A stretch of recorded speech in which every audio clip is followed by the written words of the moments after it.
আসসালামু আলাইকুম। আমি রেজিনা আহমেদ সকলকে শুভেচ্ছা জানাই।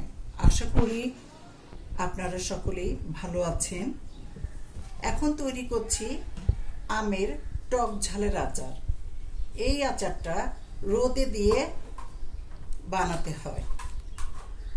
এই আচার আগের দিনের মা, খালা ও দাদিরা বানাতো। এটা টেস্ট অসাধারণ। এটা তৈরি করা খুবই সহজ, কিন্তু সময় সাপেক্ষ ব্যাপার। এই আচারটা তৈরি করতে আমার কি কি লাগবে তা এখন দেখে নিই। আচার বানানোর জন্য আমার যে সকল মশলা লাগছে তা হলো 5 ফোড়ন 2 টেবিল চামচ, শুকনা মরিচ 20টি, সরিষা, আস্ত সরিষা 1 টেবিল চামচ, আর 3টা আস্ত রসুনের কোয়া। এইগুলিকে আমি শুধুমাত্র ভিনেগার দিয়ে শিলপাটায় বেটে নিব। আমের আচার বানানোর জন্য আমি এখানে নিয়েছি 2 কেজি আম এবং আমটাকে এইভাবে একটা আমকে 4 ভাগ করে কেটে রেখেছি এবং সকালে কেটে লবণ পানি দিয়ে ভিজিয়ে রেখেছিলাম। পানির মধ্যে আমি 1 চামচ লবণ দিয়ে এটাকে ভিজিয়ে রাখছি। এখন এটাকে ভালো করে ধুয়ে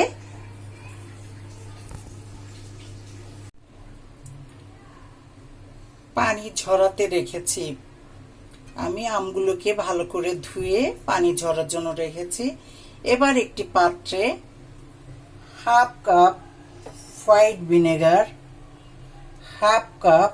হোয়াইট ভিনেগার দিলাম।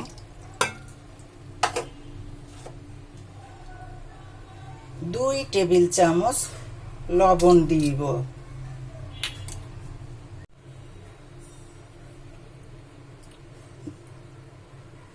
2 টেবিল চামচ আমি লবণ দিলাম।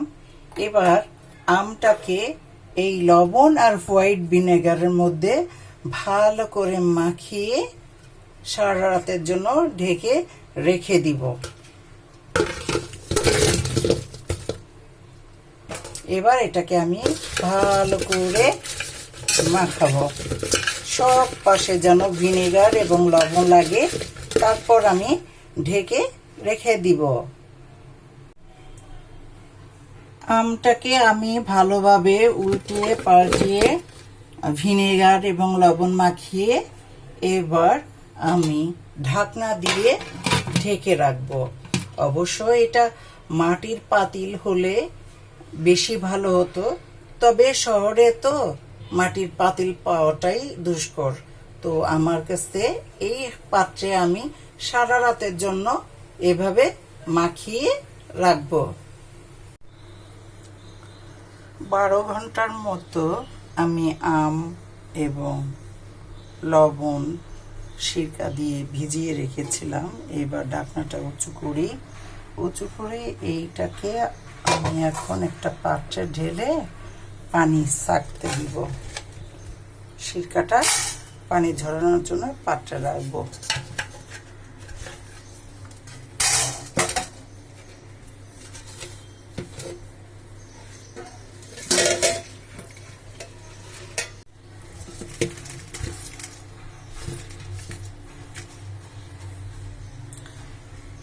যে সিরকা লবণ দিয়ে ভিজিয়েছিলাম এটা পানি ঝরতে থাকুক।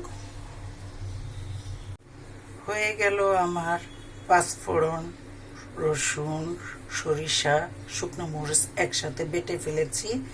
এটাকে 1 চা চামচ হলুদ, 1 টেবিল চামচ লবণ আর কিছু সরিষার তেল, অল্প একটু সরিষার তেল দিয়ে এটাকে মাখাবো। আমার মশলাটা মাখানো হয়ে গেছে। এবার একটা একটা করে আমের গায়ে লাগাবো।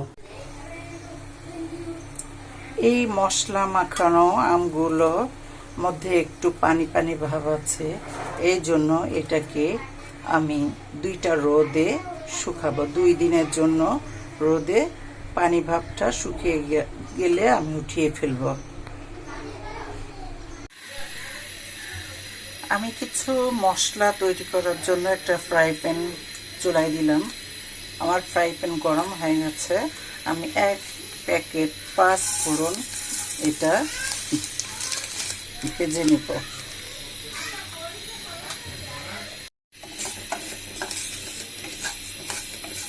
কিছুক্ষণ ভেজে নিব।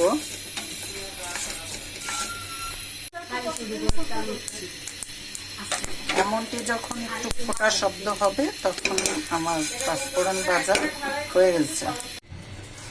এবার কিছু শুকনা মরিচ ভেজে নিচ্ছি।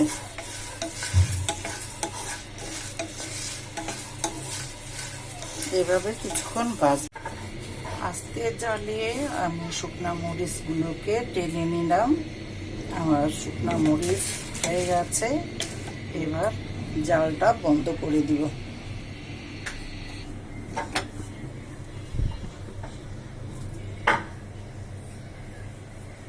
ভেজে রাখা পাঁচফোড়ন এবং শুকনা মরিচ আলাদা আলাদাভাবে আমি এটাকে ব্লেন্ডারে গুঁড়া করব। এখন আমি ব্লেন্ডারে গুঁড়া করছি। আমি 2 দিন আম রোদে দেওয়ার পর এমনটি আর কি পানিটা আর কি শুকিয়ে নিলাম। পুরোপুরি শুকানো যাবে না, জাস্ট পানিটা শুকিয়ে নিতে হবে। তো আমার আমগুলোতে 2 দিন রোদ দেওয়ার পরে এমনটি হয়েছে, পানি নাই এতে। এখন আমি এটাতে গুঁড়ো করে রাখা পাঁচফোড়ন 2 টেবিল চামচ দিব।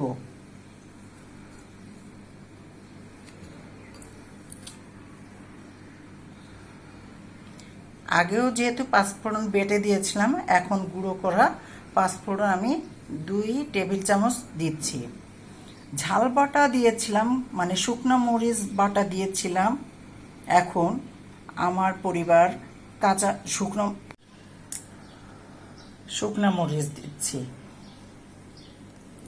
এখন এগুলোকে তেল মাখিয়ে বয়মে করে রেখে দিব এবং বয়মে রাখার পরে এটাকে প্রতিদিন আমার রোদে দিতে হবে।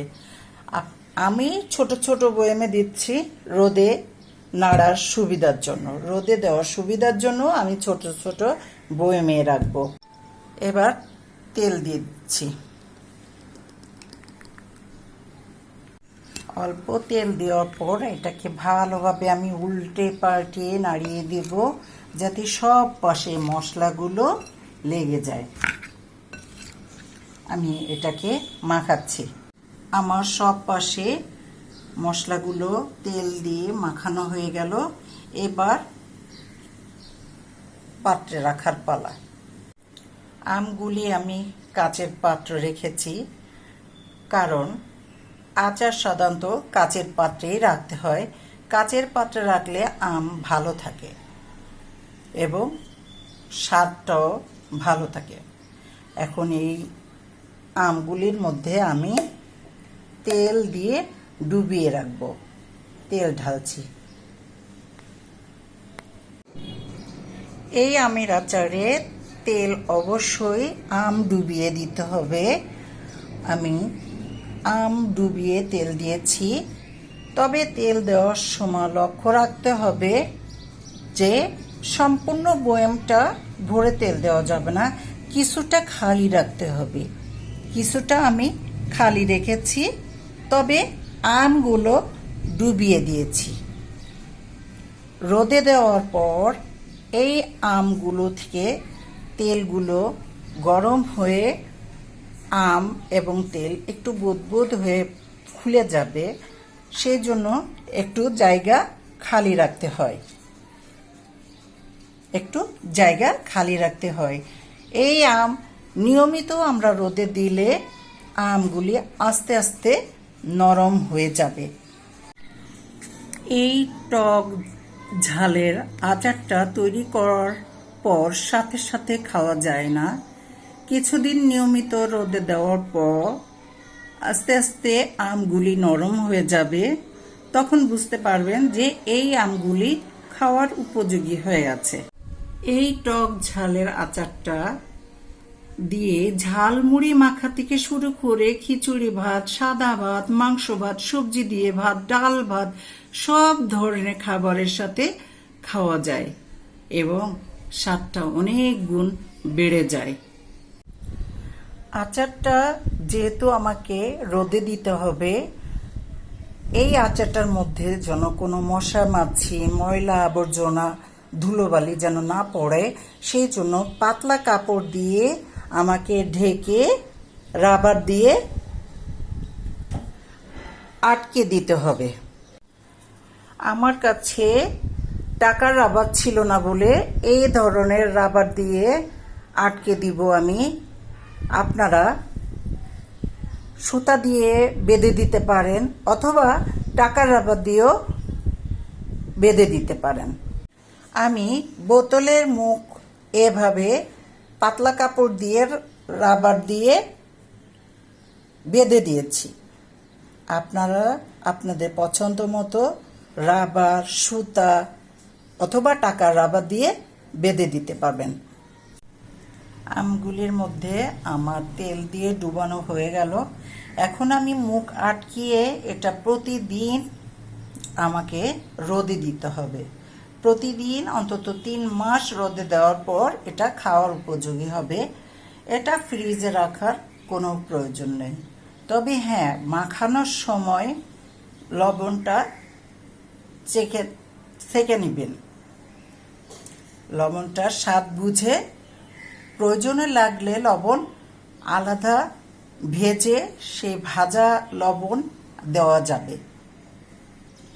তো 3 মাস পর আবার দেখা হবে, কিন্তু এখন তো আচারের সময়, এই জন্য এই আচারটা এখন করিয়ে দেখালাম। এখন আমি এই আচারটা এখন যদি না দেখাই তাহলে আপনারা আচার করবেন কখন? সবাইকে ধন্যবাদ জানিয়ে শেষ করছি। খুদা হাফেজ।